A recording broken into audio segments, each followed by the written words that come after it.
Can I get can I get a 20-piece chicken McNuggets and a large sweet tea? Sweet tea. Thanks. Thanks.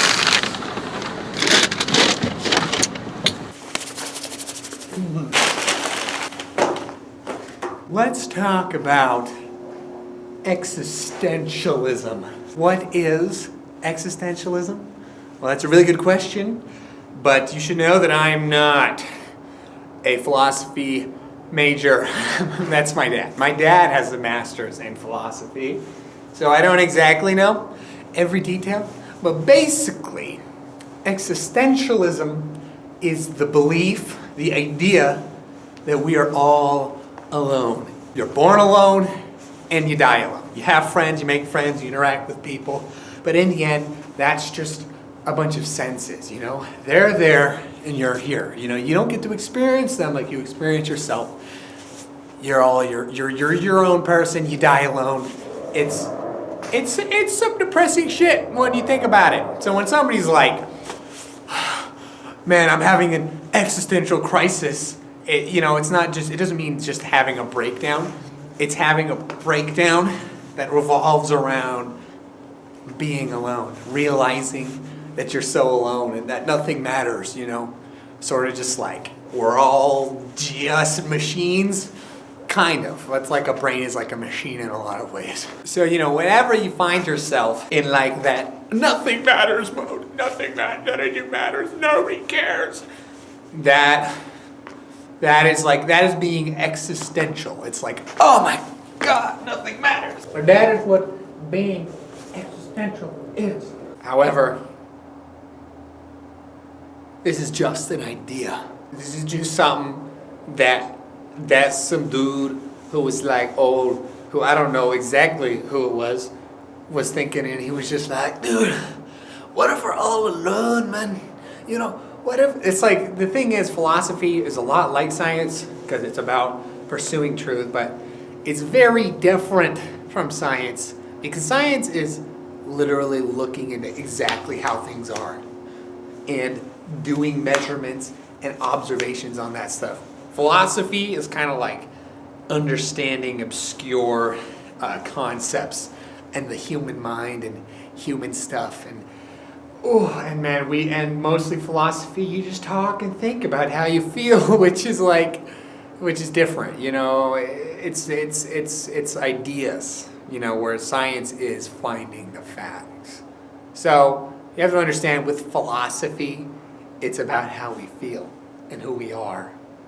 So just because somebody says you die alone doesn't mean you do. I mean, I've never died. I don't know about you. So I mean, maybe like when we die, we just like mystically we die, and then boom, so all our souls just come together, and then suddenly we're. But I don't know. I feel like that would be weird. I feel like I would almost rather die alone because it's like I'm just such an introvert. I guess if you're an extroverted person, maybe you want to die with people. I don't know. I'll go into the idea that nothing matters, that nothing you do matters. I mean, once again, it's like philosophy, you know, it's relative. It's something, a bunch of words they said that we put meaning to, you know? Like saying that we don't matter implies that there is some sort of mattering, you know? That there is like some sort of like higher being or higher idea or some higher existence, you know, that we don't matter to, you know, like if there was like a God out there and we were just coincidental and the God doesn't give a flying shit about us, you know. And saying that nothing we do matters implies that there is a form of existence that matters. And I don't know if that's the case. Based on science, I would say that there's no such thing as mattering. I would say that everything is just a coincidence. It's like a bunch of energy just like came into existence somehow, into this nothingness, and energy has all these certain properties, and it just they just started interacting and doing weird things, you know. It's like, now this isn't, nobody's discovered exactly what energy is like, or the fundamentals of existence or matter or anything. It's like, but what I think is that the smallest you get is energy, you know, like the light, the fire, the things that make you move your arms around, you know, gravity, you know, picking stuff up and dropping it. That's energy, right? And I think energy operates in strange ways, you know? And it's every piece of it is the same. However, different things happen to create diversity based on how that energy interacts with itself. So this energy is interacting with itself weird. It turns into protons and neutrons and electrons, and then those have even more behaviors, and then they start interacting with each other, creating more properties, and then this atom interacts with this atom doing this, and this model probably isn't how it is. It's just a weird idea I had, but this model captures the essence of what I'm thinking in terms of what matters. Is that it's just a bunch of shit that just came together, you know, like star stuff. You know, the idea that we're all star stuff, we're all came from a star at some point. It's like, it was just coincidence. It's just matter did this and that and this, and now you're a human being and you were in a star. Your matter was in a star at some point. So, I mean, it's just, like, the way I see it is coincidence. It's just all particles acting together, you know? It's like, you know why it's hard to find alien life? Because our existence is so delicate. It happens like 1 in a billion, 1 in a trillion, 1 in a zillion. Because nobody created it. It's like you know, you pick up a dice or you pick up a coin, right? And you flip the coin. You know, it just lands how it does. It's like, oh, the matter moved in such a way it hit heads, or the matter moved in such a way it hit tails, or you got real fucking lucky and somehow the coin like landed in a crack, or it landed in between, or it got stuck in something and it landed on its side. It's not on heads or tails. It's just a delicate happenstance, something that never happens. That's human life. We just happen. And not to mention, at any given point, like, black holes are ricocheting across the universe. They could just one could just get a little too close and just suck up our whole solar system. Boom. Everything we've ever done is gone. It's like nothing we ever did moved on past that point. You know, that'd be when you say something like, nothing really matters. You know, nothing we did matter. But in the grand scheme of things, there is no matters. There's nothing we could do that matters. There's anything in this universe that matters anything beyond itself. You know, what matters is what we perceive as what's important. You know, the only reason we conceive of the idea that there is something that matters, that there's a higher purpose, that there's a higher being, that there's a higher anything, is because we thought of it. It wasn't there before we existed. You know, when there were animals, they didn't think about what matters. The only things, as far as we know, that thought about what matters is human beings. We started thinking about shit and we're like, what really matters? Oh my God. But it's like the only reason there's a concept like what matters is because we thought it. So it's like, what matters is what the fuck whatever you come up with in that weird noggin of yours. It's like, okay, what matters is that Lord God, you know, I go to heaven with my Lord and Savior, and I'd be good to my people. You know, if that's what matters, then that's fucking what you thought up. You know, that's what you do. You want to be good. You don't want to sin. You want to do good things for people. Then that's what matters, because that's what you convinced yourself. That's what gets you going every day. You know, that's what makes you feel like you belong. Now, I, as a human being, think that the greatest thing about being human isn't our intelligence. It's our ability to realize our intelligence and our animalhood. Mostly our animalhood. If we were animals, you know, that lived to breed and eat and survive and have children and raise them, what would we be? We would be we'd be just like the particles, right? If we didn't have those desires that come with being an animal, that make us feel things, that give us a reason to do anything we do, we would be a sentient fucking bench, and we'd just sit there and be like, well, I'm a fucking bench. I just sit here.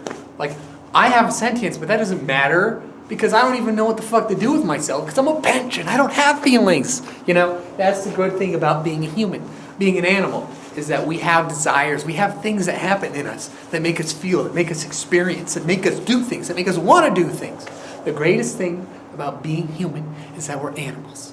So if you ask me, I like to be a logical, scientific person.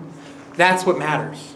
Because we have desires, and these desires are the only thing we have. We can think about them all we want, but in the end, that's all we have. And I think that's what really matters to us, is those desires. Getting real philosophical in here, holy shit. So back to the idea of existentialism. Back to existentialism. Back to existentialism. The idea that we're all on our own doesn't sound too bad to me. Because in the end, we all have our own idea about what matters. So, as human beings, what matters to us is what we perceive. The feelings we experience, what gives us that high, what gives us that feeling of comfort, what gives us that feeling of escape, or whatever it is that you want to, whatever it is you want to go for. In the end, what matters is what we perceive and what we feel and satisfying ourselves. That's fundamentally an existentialist thing. And that is a positive existentialist thing. We are unique individual beings with our own drives. We're not ruled by any beings. The only thing we're ruled by is luck. In a lot of ways, the fact that the planet has been in the right stable conditions long enough for biology and evolution to take place and evolve into the human beings we are now. The only thing that rules us is luck, And personally, I want to go beyond that. I don't want to be ruled by luck. I want to see humanity get to a place where even if a black hole comes ricocheting across the universe and sucks up planet Earth and our solar system, humans can still survive. It's like several billion dead, but don't worry, we colonized the other planet in this galaxy over here, or in this solar system over here. So even though everyone's gone there and that's horrible, it's a travesty, humans still exist. We're beyond the luck that gave us our existence. We're not reliant on the luck that keeps us alive. That's what I want for humanity. That's also really far in the future, and it's hard to satisfy my desires as a creature, if I focus on that. Because I think in the end I'm a selfish human being. I think a lot of people, a biological thing is that people get their high, from helping other people, which is a biological thing in us. We feel good helping other people. I don't think I have as much as of that thing. I don't know, or it's like I think too much about things. So helping people is a complicated process for me. Like helping people isn't as simple as smiling or donating a few dollars to charity, or I don't know, teaching somebody something. Like helping to me, I don't know, for some reason that doesn't feel substantial, because all the time it feels like there's ulterior motives, Like even just helping people and helping yourself at all, it does help you because you're biologically inclined to enjoy that, to be thrilled by the help. It makes sense. Evolutionarily speaking, it makes sense. But I don't know, it's almost like I know that there's ulterior motives. It's almost like I have to gain absolutely nothing from it in order for me to feel like I'm helping someone. But then I would be gaining something from it because I'm helping them and I'm getting that high. Anyways, yeah, I think too much about things, so sometimes I'm not as nice of a person. Oh, I guess if maybe I would experience that if I got to the point where I helped humanity move to the point where they're not ruled by luck and coincidence. If I helped humanity get to that point, I might get the high from being a helpful person. So I'm just gonna keep doing my thing. I'm gonna move towards that point. Right now I'm just trying to move towards living the dream, because I want to chase that feeling, if you know what I mean. I guess if I wanted to chase that feeling, I probably wouldn't have dropped out of college, and I would have finished my degree so I can get a job and move out of my parents' house faster. Because I don't like living there a lot, but whatever, man. What makes me feel best is that I'm following my dreams. That's what's given me the biggest high. That's what matters to me the most, and personally. That's my existential purpose. To follow my dreams. To make sure I settle for nothing but the best. Nothing but the best for Will Robinson. That has been Will Robinson's lecture and musings on existentialism. Remember to come back tomorrow for more intellectually stimulating bullshit, or not intellectually stimulating bullshit. Actually, most of my stuff is not intellectually stimulating at all, because I'm a fucking asshole. Just dicks off all the time, and most of the time I don't come up with topics for videos. This is one of the few exceptions, actually. Anyways, yeah, thanks for watching.